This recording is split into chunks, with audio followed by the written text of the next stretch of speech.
Hi guys, got a bit of a weird one today. I've been having a look at a 2009 VW Golf with transmission problems.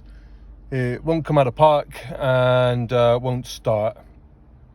So a quick tip, if you've got an automatic Golf that's locked in park and you at least want to roll it out the way so it's not blocking your drive or blocking your garage or blocking the road, a quick way to get it out of gear is to pull this plastic shroud up. And then if you look underneath, there's a little yellow plastic spade. Now if you push that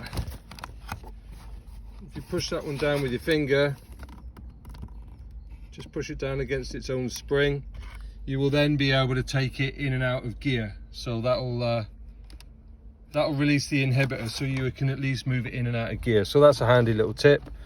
But the main reason why we've got all these problems is because it's been blowing the TCM relay, which is the transmission control module. Not been blowing the relay, sorry, it's been blowing the fuse. TCM is fuse number 5 on the engine bay fuse box. That one blows. If I disconnect the TCM, then it doesn't blow.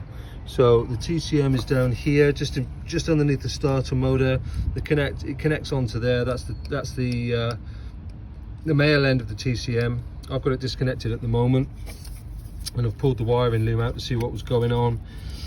The wiring loom runs really tight against this trunk in here, and I noticed it had been sitting on that sharp edge there, and it had cut through the cable. And then when I pulled the cable out there, that you can see those wires just there have shorted together, and that's what's been blowing our TCM fuse number 5. So a bit of a weird one. It's happened once, it might happen again. Hopefully it'll help someone out.